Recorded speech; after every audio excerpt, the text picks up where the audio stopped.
연준이 금리 관련된 결정 및 발표를 했습니다.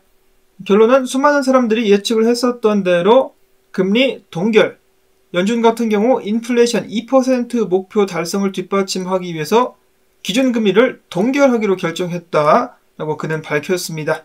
그러면서도 이야기하기를 미국 내 경제활동이 견고한 속도로 확장이 되고 있다. 최근 수개월간 일자리 증가는 둔화됐지만 여전히 강세를 유지하고 있다 등등의 미국 경제에 대한 긍정적인 발언을 했습니다. 그리고 나서 필요하다면 금리를 추가적으로 올릴 준비가 되어 있다라는 이야기를 하기도 했었는데요.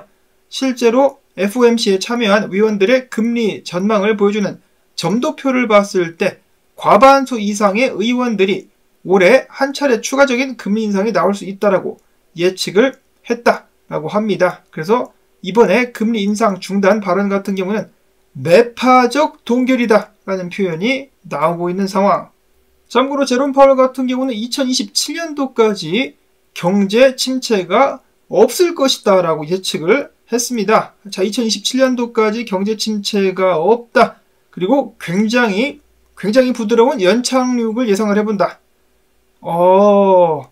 저로서는 도저히 납득할 수가 없는 그런 발언인데 일단 그렇게 이야기를 했으며 금리 인하는 언제쯤 이뤄질 수 있을 것이냐. 아직까지 결정된 것은 없지만 만약에 연준이 금리 인하를 결정하게 된다면 인플레이션 하락과 실질적인 금리 상승이 될 수가 있겠으며 인하 시점이 언젠가는 오겠지만 아직으로서는 답하기가 힘들다. 다만 인하를 한다 할지라도 신호를 줄 생각은 없다라고 이야기를 했습니다. 즉 내부자들끼리만 알겠지 니들한테는 안 알려줘 라고 이야기를 한 것인데요. 이어서 그는 흥미로운 발언도 하게 되는데 미국 정부가 만약에 셧다운을 하게 된다면 우리가 얻는 데이터가 축소될 수가 있겠고 그러면 그에 맞춰서 행동해야 될 것. 왜 갑자기 미국 정부가 셧다운 된다는 것을 염두에 두고 있는지는 모르겠지만 그에 관련된 발언도 했습니다. 예상이 되었었던 그런 결과긴 합니다만은 그럼에도 불구하고 더욱더 상황이 난장판이 되어가고 있다는 느낌이 드는 것은 왜일까요? 자, 아무튼 해당 발표 후에 달러 같은 경우 큰 움직임을 보이진 않았지만 계속해서 105포인트를 유지해주고 있는 가운데 미국 증시 같은 경우는 한때 장중 상승했었다가 발표 후에 일제히 하락하고 있는 모습 연출이 되고 있습니다. 그 중에 나스닥이 크게 떨어지고 있네요. 한편 비트코인 같은 경우는 27,000달러대를 유지를 해주다가 지금 좀 마찬가지로 수그러들고 있는 모습 보여지고 있습니다. 26,892달러, 이더리움은 1,614달러에서 거래가 진행이 되고 있는 상황.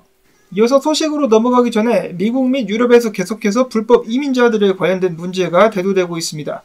얼마 전에 뉴욕 같은 경우는 지금 불법 이민자 문제 때문에 골치를 앓고 있는데 뉴욕의 대표적인 민주당 의원이 있죠. AOC라고 있는데 그 여자가 나와가지고 불법 이민자들에게 미국 내에서 합법적으로 일을 할 수 있게끔 하겠다. 그리고 지원금 1,000달러, 거주지 마련 등등의 언급이 나오자 지금 미국으로 수천만 명이 계속해서 향하고 있다는 소식들 나오고 있습니다. 미국도 일자리 증가세가 둔화되고 있는 상황 속에서 앞으로 더욱더 미국 시민들과 불법 이민자들 간의 치열한 경쟁이 펼쳐지게 되지 않을까.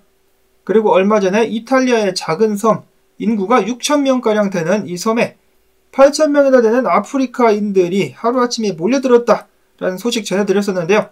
어제 또다시 보트 20척을 타고 10,000명 이상이 섬에 추가적으로 들어오게 되면서 인구 6,000명인 섬에 지금 현재 아프리카 사람들 18,000명이 들어와 있는 상황이라고 합니다. 자, 이 정도가 되면 거의 침략 수준이 아닌가 라는 생각이 드는데, 자, 미국 및 서방 국가들의 미래는 어떻게 될 것인가? 저 많은 불법 이민자들을 수용하기 위해서는 굉장한 자본이 들어가게 될 것 같은데요. 그러면은 결국은 또 빚을 더 내게 될 수밖에 없지 않나? 그런 의미에서라도 서방 국가에 사는 사람들은 뭐 해야 됩니까? 비트코인 사야죠. 비트코인 사야 합니다. 이어서 비트맥스의 창업자 알솔 헤이즈는 이야기합니다. 최근 중국의 외환 보유액과 총 수출액을 비교를 해보면 올해만 최소 5,208억 달러 정도가 해외로 유출됐음을 알 수가 있다. 중국이 금을 대규모로 매집하고 있거나 은행과 기업의 달러, 역의 부채를 상환하고 있거나 혹은 일부 부자들이 해외로 떠나고 있을 가능성이 존재한다. 이런 식으로다가 중국 자본의 해외 유출 같은 경우는 계속해서 커질 것 같은데 그중 일부가 비트코인으로 들어오기를 바란다라고 이야기를 했습니다. 그럴 가능성 있겠죠. 중국인들이 금을 굉장히 좋아하는 것은 잘 알려진 사실입니다만은 금괴를 사면은 보관도 힘들고 밖으로 갖고 나가기도 힘들기 때문에 비트코인 어떻습니까? 비트코인 사면은 운반도 자유롭고 빼앗길 염려도 없습니다. 결국 이래저래 자본은 비트코인으로 몰리게 되지 않을까? 자, 그 다음에는 미국의 대통령 후보죠. 존 F 케네디 주니어 비트코인 매거진 구독자라고 하네요. 이 사람 같은 경우는 바이든 정부를 굉장히 강렬하게 비판을 했었는데 바이든 같은 경우는 이 사람에게 앙심을 품고 대통령 선거 후보자들에게 응당 지원해줘야 될 보안 서비스, 보디가드라든지 이런 서비스를 지원해주지 않았다라고 합니다. 그래서 최근에 로버트 케네디 주니어가 유세를 할 때 현장에 총기를 든 괴한이 나타나가지고 문제가 된 적이 있었죠. 바른말 하는 사람들 하나둘씩 숨통을 조여가는 바이든. 이어서는 비트코인 동향 및 분석으로 넘어가 보도록 하겠습니다. 분석 같은 경우는 크게 나온 것이 없습니다. 다들 금리 관련된 발표 후에 움직임을 먼저 기다려 보려는 의도이겠죠. 자, 일단 비트코인 같은 경우 거래소 보유량이 계속해서 줄어들고 있다는 소식 나오고 있습니다. 특히 바이낸스에서 비트코인 관련된 출금이 굉장히 많이 나왔다라고 하는데요. 전체 거래소들이 들고 있는 비트코인 보유량, 이 노란색 그래프를 보시면 알 수가 있겠는데 계속해서 줄어들고 있습니다. 이러한 현상은 비트코인 가격 상승에 긍정적인 요소로 작용한다라고 많이 평가를 받곤 하는데요. 과연 비트코인이 여기서 힘을 한번 써줄 수 있을까? 자, 그 반면에 비트코인 장외 거래 숫자는 굉장히 많이 줄었다라고 하네요.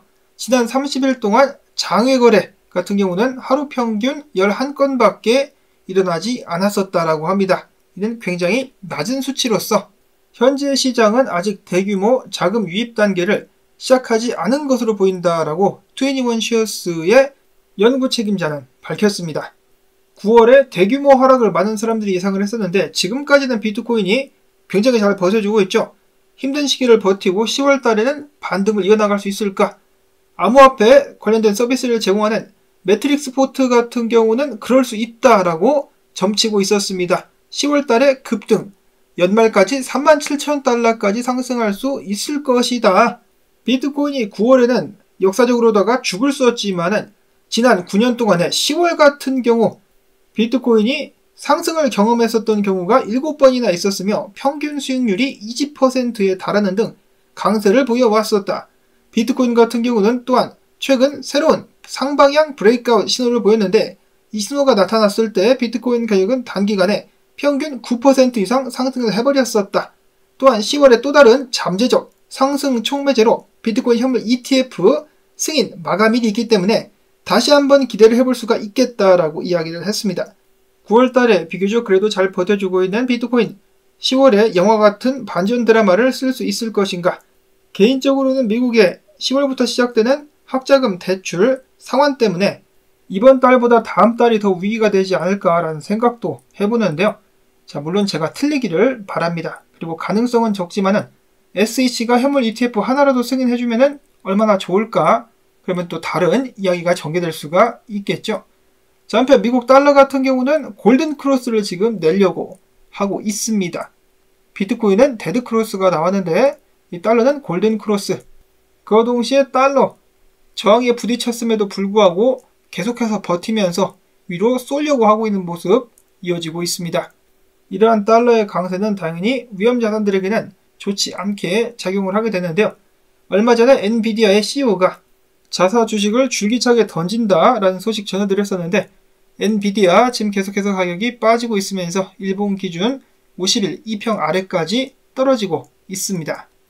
이어서 비트코인 같은 경우는 여전히 큰 움직임을 보여주지 않고 있는 가운데 ADNL 분석가 같은 경우는 연준의 발표 이후에도 비트코인이 오히려 오르면서 27,481달러까지 상승할 수 있을 것이다라고 이야기를 했었고 렉트캐피탈 분석가 같은 경우는 자신의 관점을 유지하고 있었는데 이런 식으로다가 비트코인이 다음 상승 전에 한번 빠지게 될 것이다. 빠지게 되고 나서 그때부터 초강력 상승이 나올 수 있을 것이다 라는 분석을 이어가고 있었습니다. 이어지는 이더리움 관련된 소식입니다. 비트코인과 마찬가지로 이더리움 역시 계속해서 거래소들 내 보유량이 낮아지고 있다라고 하는데요. 자, 거래소들이 들고 있는 이더리움 총 물량은 전체 공급량의 12.05% 0.08%밖에 되지 않는다 라고 합니다. 그리고 스테이킹률 같은 경우는 계속해서 상승하고 있는데 연초 13%에서 지금 22%까지 상승, 그리고 스테이킹 물량은 계속해서 늘어나게 될 것이다 라는 관측들이 나오고 있습니다. 지난주에만 무려 이더리움 31만 7천 개가 스테이킹 되었었고, 지난 13일은 스테이킹된 이더리움 물량이 무려 하루 만에 13만 4천 개까지 늘었었다라고 하네요. 자, 이를 보았을 때 고래들이 이더리움을 팔기보다는 스테이킹을 결정하고 있다라는 부분을 알 수가 있겠습니다. 자, 물론 지금도 팔아제끼는 고래들은 많이 있습니다. 근데 그 반면에 사는 고래들도 많다라는 것, 스테이킹이 늘어나고 있다는 것을 계속해서 염두에 둬야만 되겠죠. 여기 있는 특정 고래 같은 경우는 지난 18일 8,000개의 이더리움을 바이낸스에 입금을 하기도 했었는데, 뭐 때문에 생각이 바뀌었는지는 모르겠지만은 이더리움 8,000개를 바이낸스로 입금하면서 매도한 것처럼 보였었는데, 후에는 14,938개를 매집하는 모습을 보여주기도 했었습니다. 심경의 변화가 있었던 것일까요? 다음으로는 밈코인에 주로 투자를 하는 고래 한 마리가 오랫동안 쉬고 있다가 갑자기 끼어나가지고 시바리움의 생태계 코인인 보온 토큰을 엄청나게 매수를 했다는 소식 나왔습니다. 그가 매집에 사용한 금액은 20만 9천 달러.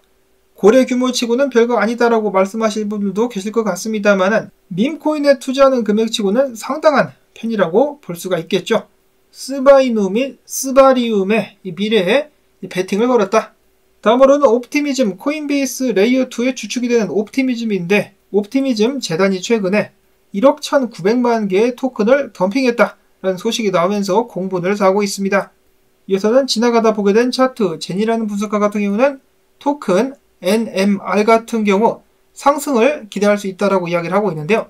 최소 13달러 23센트에서 13달러 49센트까지 저항까지는 가게 되지 않겠느냐, 그리고 저항 뚫으면 더 갈 수 있을 것이라는 분석을 남겼습니다. 자, 물론 이렇게 되려면 비트코인이 최소 횡보 정도는 해줘야 되겠죠. 자, 그 다음으로 얼마 전에 미국 법원에서 유니스왑에 대한 SEC의 고발을 기각하는 사건이 있었습니다. 그럼에도 불구하고 SEC 같은 경우는 여전히 디파이라든지 거래소들을 때려잡을 예정이다라고 SEC 직원이 직접 나와가지고 밝혔습니다. SEC의 사이버부 리드 데이비드 허시 같은 경우는 나와서 이야기하기를 바이낸스와 유사한 방식으로 운영되는 암호화폐 거래소 탈중앙화 금융 디파이 프로젝트를 추적하는 작업을 계속하고 있다. 브로커, 딜러, 거래소, 청산기관 등은 우리 관할권 내에 있다라고 하면서 여전히 시건방지고 강압적인 모습을 보여주었습니다. 계속해서 미국 정부와 SEC 압박 때문에 더욱더 많은 인재들, 자원들이 해외로 줄줄 빠져나가고 있는데요. 언제쯤 미국은 정신을 차리게 될까요? 자, 그 다음으로는 샘 뱅크만 관련해가지고 스탠포드 대학이 FTX가 기부한 70억 원을 반환하겠다라고 밝혔습니다. 특히 FTX 거래소가 샘 뱅크만이의 부모들을 대상으로 고소를 한 것이 결정적으로 작용했다라고 하고요. 다음으로는 국내 소식들 알아보도록 하겠습니다. 국세청이 발표한 2023년 해외 금융계좌 신고 결과 1,432명 한국 사람들이 총 무려 130조 800억 원 상당의 암호화폐를 보유하고 있는 것으로 나타났다라고 하네요. 자, 물론 이 중에 보고하지 않은 사람들의 숫자도 꽤 되겠죠. 근데 일단 보고한 사람들이 들고 있는 암호화폐 액수만 해도 130조 800억 원어치, 한국의 부자들이 굉장히 많다라는 사실을 새삼 다시 실감하게 됩니다. 이들 같은 경우는 당연히 미래 비트코인이 크게 상승할 것이다라고 보고 있는 것이겠죠. 자, 다음으로 세계 부채가 41경원 사상 최대치를 향해 가고 있는 가운데 한국 같은 경우도 GDP 대비 및 가계부채가 4위에 달한다는 소식이 나왔습니다. 자, 경제 위기가 대두되고 있는 상황 속에서 한국에는 어떤 상황들이 발생을 하게 될까? 여러분들께서도 준비를 좀 하셔야 될 것 같습니다. 오늘 나온 정보들이 부디 여러분들께 도움되셨을 수 있기를 바라면서 오늘도 크립토토마토 채널 지원 광주뜻을 통해서 부탁을 드리며 저는 다음에 새로운 소식 가지고 인사를 드리도록 하겠습니다. 안녕히 계십시오.